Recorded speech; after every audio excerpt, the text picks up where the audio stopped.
On October 25, 1976, a momentous event occurred in the family of university professor Ural Forasov and his wife Constant. Their firstborn came into the world, a little girl they named Kristin. Ural taught constitutional law at the university in Claremont, California, USA, where the family resided. Later on, the family grew with the addition of two sons, Brent and Pierce. Thanks to their status and positions, the parents were able to provide their children with an above-average standard of living.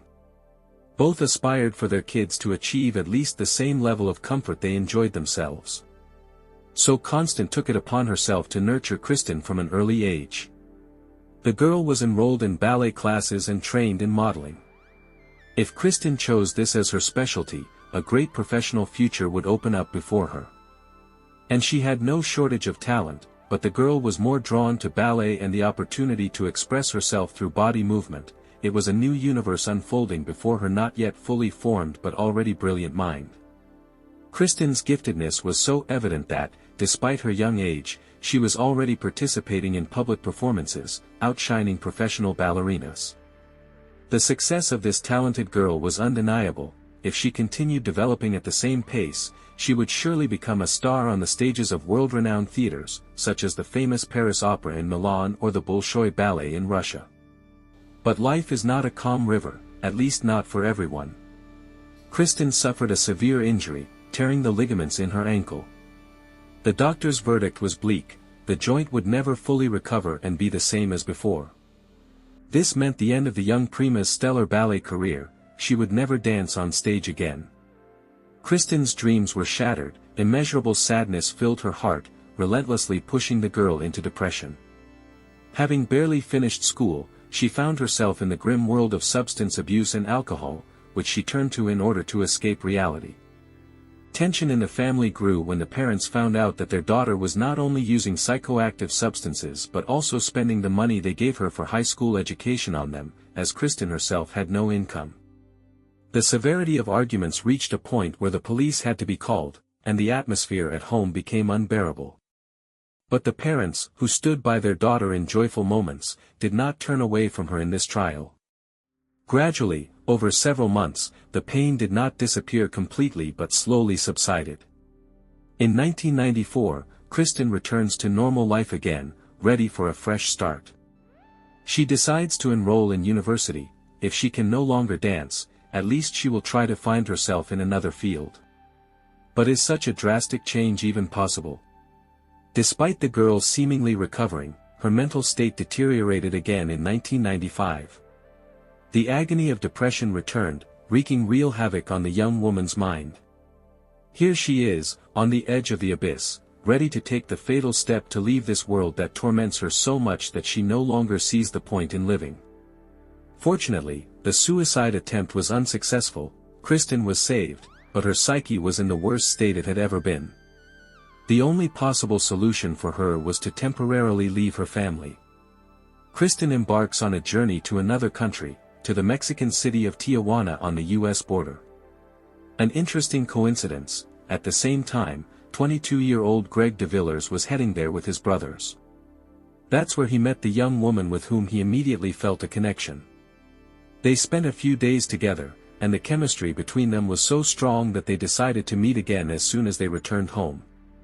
It was true love at first sight. Back in the States, Kristin and Greg began seeing each other regularly, and soon the girl agreed to move in with her boyfriend. It's worth noting that Greg shared an apartment with one of his brothers and a friend. Before moving, Kristin openly told him about her issues, particularly the depression and addiction she had yet to overcome. Greg understood everything.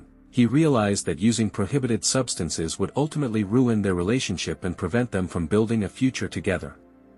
But he was in love. His feelings for Kristin were very strong, so he was ready to make every effort to support her through this trial.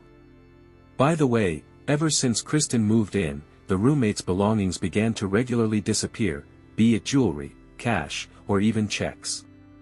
Of course, Kristin was the first to be suspected, but she firmly denied any involvement.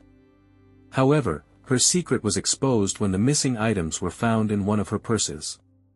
This caused a fallout among the roommates, with Greg's brother even moving out, no longer wanting to live under the same roof as Kristin, whom he believed could no longer be trusted.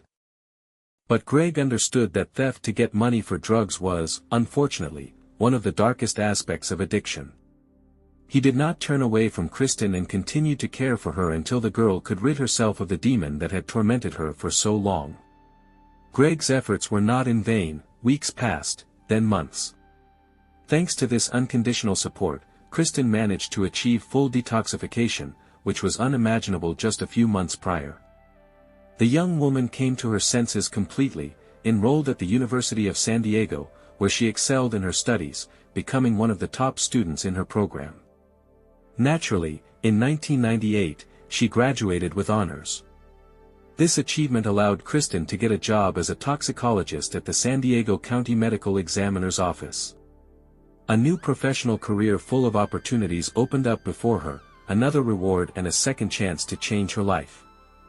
Kristin finally had stability, a bright future ahead and a completely devoted lover. So it's no surprise that Greg DeVillers decided to get down on one knee and ask for her hand in marriage.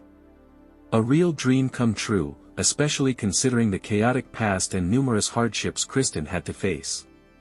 Of course, the girl said yes to the one who had been her rock since they met. But on the eve of the wedding, which was supposed to be one of the happiest days of her life, Kristin's mind was gripped by anxiety. The young woman began to doubt if she was ready for such a serious step and turned to her mother for advice. She explained that it was perfectly normal to feel such jitters a month before the celebration, as she had gone through it herself. The wise words convinced Kristin, and on June 5, 1999, the couple celebrated their wedding. The newlyweds enjoyed true happiness. The worries that had previously plagued Kristin seemed to have dissipated. But a few months later, doubts return, and the young woman confesses to close friends that she feels depressed in her marriage to Greg. Did they do the right thing by getting married? These and other nagging questions are apparently related to Dr. Michael Robertson. This man recently got a job in the medical examiner's office where Kristin works, and it seems he has firmly entered her life. By the way, Kristin and Michael constantly flirt in front of their colleagues, most of whom find it unacceptable for a young married woman and Michael to allow themselves such behavior. Co-workers have no proof of an affair, but there are enough facts to raise questions. For example, frequent one-on-one lunches outside of work hours that seem too intimate for a business relationship. And indeed, Kristin and Michael's relationship goes beyond professional. It's clear that both are cheating on their partners. In addition to this infidelity, Kristin starts using prohibited substances again, just like before. Moreover, now it's easier than ever to obtain them. After all, one of Kristin's duties is to keep records of the confiscated substances stored at the facility, so she just needs to serve herself, which she does without hesitation. Michael knows about this, having figured out his lover's shenanigans. But instead of condemning her actions, as he should according to protocol in such cases, he decides to cover for Kristin. Of course, their affair is kept secret. Greg has no idea what's going on behind his back.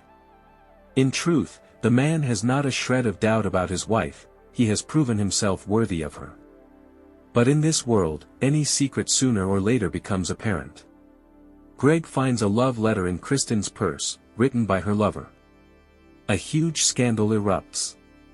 The husband realizes that his wife has not only relapsed. He takes this betrayal extremely hard after everything he has done for her. Kristin dared to violate his trust and their marriage for no reason at all. Greg's blood is boiling. He threatens to expose everything to her employer. Obviously, the consequences for both Kristin and her lover could be catastrophic. Besides being fired, criminal charges could be filed. But in the end, fatigue from the arguments prevails, and the couple decides to postpone the conversation until the next day. On November 6, 2000, 2 days after his wife's infidelity was revealed, Greg doesn't show up for work. His boss calls home, having received a message from Kristin that her husband would be absent. The boss tries to reach one of the spouses twice, first at 10 a.m., then again at noon. Both times, no one answers. Here's the thing. This morning, when Kristin woke up next to her husband, she noticed that he looked unwell. However, given recent events, this is not surprising. A few minutes after waking up, his condition doesn't seem to improve. On the contrary, Greg is dizzy. He's about to lose consciousness. Kristin takes control of the situation and sends a text message to her husband's employer, apologizing and informing him that Greg won't be able to come to work today. She herself temporarily takes over the shift. By the way, colleagues saw her talking to Michael, but they didn't make much of it. During her lunch break, Kristin returns home to eat with her husband, who is clearly feeling unwell and taking antidepressants. All of this creates an oppressive atmosphere, so the young woman heads back to the office to finish her workday. At 5 in the evening, Kristin leaves work but first decides to go shopping and doesn't return home until about 8:30. Her husband is sleeping in bed. Apparently, the antidepressants he took have taken effect. Kristin kisses him on the forehead and takes a long bath.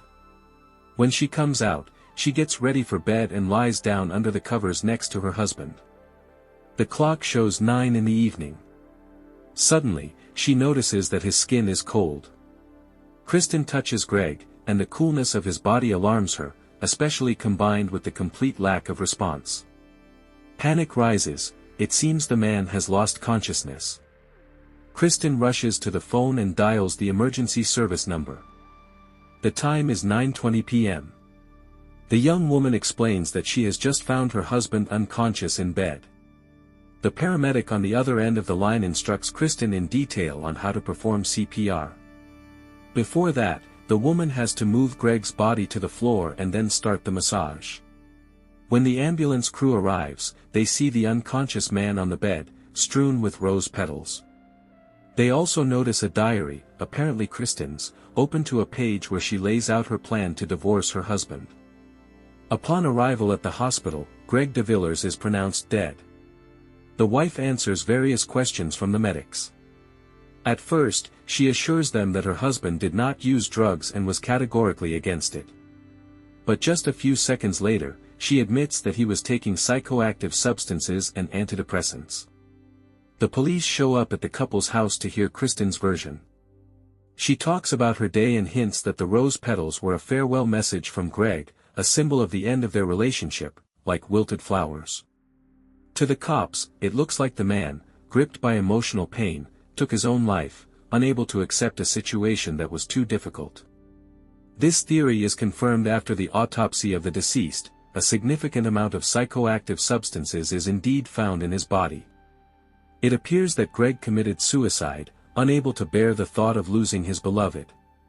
His family is shocked by the death, and a few days later, Greg's parents still can't understand why their son took his life. After all, on the one hand, he would never dare to take such a step, and on the other, he definitely did not use drugs. Jerome, one of Greg's brothers, is convinced that this is a crime and, in his opinion, only Kristin could have committed it. So the brother starts looking for clues, frequently calling the young widow. At the same time, he made sure to record the conversations. Simultaneously, Jerome pressures the police to look at the case from a different angle. And it works. The investigators decide to return to the case and conduct additional checks, although at first glance, their initial theory seems plausible. However, while studying the materials, the detective notices an interesting detail. Greg's body was sent for autopsy to the same medical examiner's office where Kristin works. It would seem that there is nothing unusual. But what is unusual is that the person responsible for performing the autopsy turns out to be none other than Michael Robertson. It is this circumstance that makes the investigators take the whole story with due seriousness. They find out that just a few hours before Greg's death, Kristin gave consent for organ donation and at the same time prepared documents for the cremation of her husband's body. Such haste in the woman's actions raises suspicion among the police, as does the analysis conducted by Michael Robertson. To make sure nothing was missed, toxicological tests are conducted in another laboratory, this time in Los Angeles. When the results come back, they seem to match those obtained in San Diego at first glance. Indeed, traces of psychoactive substances are found in the body, but among them is also one the concentration of which is 7 times the allowable dose and is lethal to humans. The question arises, how did a private laboratory in Los Angeles manage to detect this substance in Greg's body, and why did the medical examiners in San Diego miss it? In fact, there is an explanation. This dangerous drug is difficult to obtain, so testing for it is not usually done automatically. In any case, the presence of this substance raises many questions. If it had entered Greg's body in such a quantity, it would have inevitably led to a lethal outcome. Then why does Kristin claim that her husband was alive throughout the day, albeit lethargic? Moreover, fluid was found in Greg's lungs, indicating that he lost consciousness several times. And how could he have scattered rose petals before calmly going to bed? And one more thing, if this substance was indeed in the man's body, why wasn't a single vial of it found in the apartment? Investigators question the paramedics about the events of that evening. It turns out that it took them only 3 minutes to get to the house after Kristin's call. When they entered, the woman was not near Greg, she was in another room. The medics also note that it seems that during those 3 minutes, Kristin did not make continuous efforts to perform CPR. There was no characteristic redness from chest compressions on her husband's torso. The investigators demand the recordings of Kristin's conversation with the ambulance dispatcher. After listening carefully, they realize that they can't hear the woman doing CPR. Among the numerous questions, another one appears when one of the police officers, who was present at the scene immediately after the body was discovered, as well as at the hospital where Greg was taken, gives his testimony. He claims that some man came to see Kristin, and she hugged him. This man turned out to be Michael Robertson. This prompts the investigators to search Michael's office, as well as Kristin's office. They also check if all the substances in the inventory are accounted for and find that many drugs are missing. Michael reluctantly admits that he covered for Kristin when she stole prohibited substances for her own use but assures that he knows nothing about the disappearance of the remaining medications. By the way, a month later, both lovers were fired from the medical examiner's office for these very crimes. But the investigation doesn't end there. Numerous love letters are found on the computers and in other records in Kristin and Michael's offices. Nowadays, this is not surprising, but what primarily draws attention are messages that mention the same drug that was found in Greg's body in excessive quantities. Investigators also learn that the couple in love attended a seminar paid for by their employer, and it was about this very substance and its effects. On the day of Greg's death, Kristin went shopping. She made sure to pay in cash so as not to leave a trace of her purchases, because without a receipt or a recording from surveillance cameras, it is impossible to find out what exactly she bought. But the woman made a mistake. Before paying for the goods, she showed her loyalty card, and the system automatically recorded the purchased items. Among them was a red rose. What a coincidence! Meanwhile, Michael Robertson, against whom no charges have been filed yet, returned to Australia to be with his mother in the last days of her life. More than 7 months have passed since Greg's death, and on June 25, 2001, Kristin Rossum is officially charged with murder. The suspect is taken into custody. The woman continues to insist on her innocence, claiming that her husband decided to take his own life with the help of the drugs found by the police. But the decision is to be made by the jury. And they do not side with Kristin, they find her guilty of the intentional murder of Greg. The judge announces the sentence, life imprisonment without the possibility of parole. Michael Robertson, who was in Australia during all these events, will never return to American soil. Undoubtedly because an arrest warrant has been issued for him. The potential accomplice managed to escape, and we will never know what specific role he played in this whole story. This is truly a tragic case, especially considering how much effort Greg put into pulling Kristin out of depression and helping her overcome addiction. I look forward to hearing your thoughts in the comments. Don't forget to subscribe to the channel and hit the like button. Until next time, friends.